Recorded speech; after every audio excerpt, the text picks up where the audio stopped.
Hello everyone, welcome to UPSC life. आज के video में हम लोग डिस्कस करने वाले हैं कि यूपीएससी के एग्जाम में सबसे बड़ी बाधा क्या है।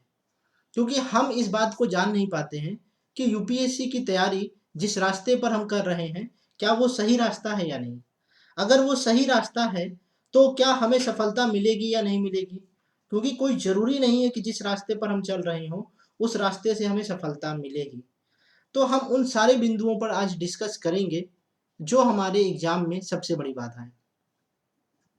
हम यूपीएससी की तैयारी करने का सपना तो बरसों से सोचते हैं, लेकिन जब तैयारी करने बैठते हैं तो हम कभी भी ये नहीं रियलाइज करते हैं कि यूपीएससी की डिमांड क्या है।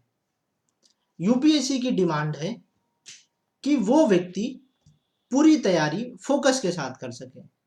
लेकिन क्या हम अपनी तैयारी फोकस के साथ कर पा रहे हैं? इस तकनीक के युग में सोशल मीडिया जैसे प्लेटफॉर्म, जैसे कि हम सभी रिसोर्सेज को कलेक्ट करने के लिए, नोट्स को डाउनलोड करने के लिए टेलीग्राम ग्रुप जैसे चैनल्स को ज्वाइन करते हैं। समय समय पर उनके माध्यम से नोटिफिकेशन आता है और हम उन नोटिफिकेशन को ज़्यादा से ज़्यादा एक्सेस करने की कोशिश करते हैं।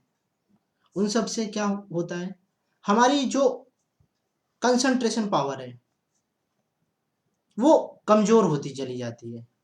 मान लेते हैं कि आप किसी क्लास को ऑनलाइन एक्सेस कर रहे हैं और टीचर अपनी बात को कहने की कोशिश कर रहा है, उसी बीच आपके मोबाइल में कोई नोटिफिकेशन आ जाता है। तो क्या हम उस टीचर की पूरी बात को समझ पाए?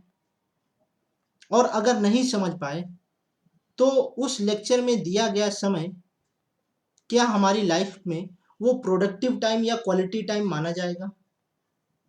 और अगर वो क्वालिटी टाइम नहीं है तो यानी कि हमने जो ज्ञान अर्जित किया वह पूर्णता के साथ अर्जित नहीं किया। हम यूपीएससी की तैयारी में कंटेंट के पीछे बहुत भागते हैं, लेकिन उन कंटेंट को कैसे डिलीवर करना है, यानी कि लिखना कैसे है, हम कभी ये बात जानने की कोशिश नहीं करते। क्योंकि हमें ये बात लगती है कि हमने जो पढ़ लिया है हम आंसर राइटिंग में लिख ले जाएंगे। लेकिन मान लीजिए कि हमारी जो प्रैक्टिस है ही नहीं किसी चीज़ की, तो हम 3 घंटे कैसे सरवाइव कर पाएंगे पेपर को लिखने में। तो उस बात को आपको सोचना होगा कि आपकी लाइफ के जितने भी डिस्ट्रैक्शंस हैं उनको जितना ही कम करेंगे उतनी ही आपकी सफलता सुनिश्चित हो जाएगी। सीधा सा मतलब ये है कि जितना डिस्ट्रैक्शन कम होगा उतना आपका फोकस अच्छा होगा, और जितना आपका फोकस अच्छा होगा उतने ही आपके रिजल्ट की संभावना अच्छी होगी। तो इसके साथ आपको आंसर राइटिंग पर भी फोकस करना होगा। अगर आप आंसर राइटिंग पर फोकस नहीं करते हैं तो आप अपने ज्ञान को कैसे यूज करना है ये कभी जान ही नहीं पाएंगे। और अगर आप ये बात नहीं जान पाए तो आपकी तैयारी अधूरी है, और अधूरी तैयारी वालों को कभी भी सफलता नहीं मिलती है। क्योंकि आपको समग्रता के साथ यूपीएससी की तैयारी करनी है। तो कुल मिलाकर अगर कहा जाए कि आपके यूपीएससी एग्जाम में अगर कोई दो बाधाएं हैं तो वो है डिस्ट्रैक्शंस को ज़्यादा से ज़्यादा दूर रखें।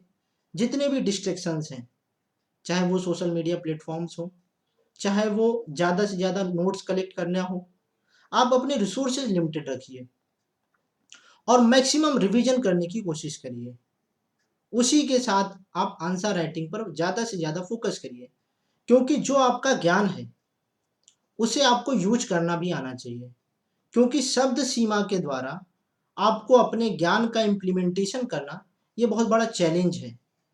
तो इन दो चैलेंजेस को एक्सेप्ट करिए और यूपीएससी की सफलता जो है वो सुनिश्चित करिए।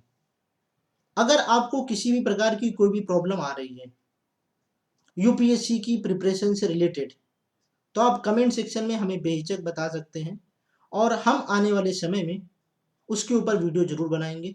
Thank you. जय हिंद।